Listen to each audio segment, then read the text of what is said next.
Terkuak fakta sebenarnya, isu Pasha Ungu mundur dari DPR, tolak uang haram. Nama musisi sekaligus politisi Sigit Purnomo Said atau yang lebih dikenal dengan Pasha Ungu kembali menjadi perbincangan publik. Sebuah video yang beredar di media sosial TikTok mengklaim bahwa Pasha telah mengundurkan diri dari jabatannya sebagai anggota DPR RI dengan alasan menjaga integritas. Dalam potongan video yang dibagikan akun C8175818, terlihat foto lama Pasha di ruang sidang paripurna disertai narasi yang cukup emosional.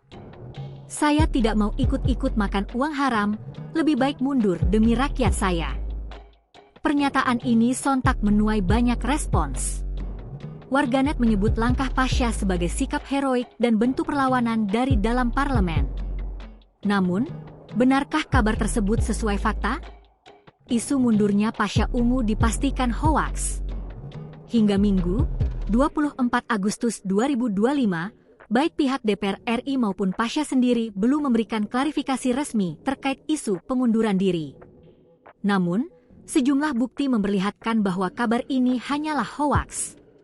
Pasalnya, Pasha masih terlihat aktif dalam kegiatan politik maupun dunia hiburan. Hal ini diketahui dari postingan Pasha di akun Instagram pribadinya pashaungu_vm.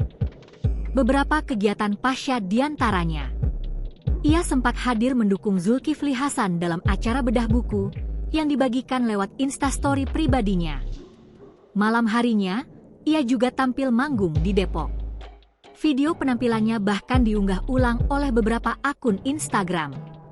Kehadiran Pasha di dua acara berbeda pada hari yang sama mempertegas bahwa aktivitasnya sebagai anggota DPR dan musisi masih berjalan normal. Download Tribun X sekarang, menghadirkan lokal menjadi Indonesia.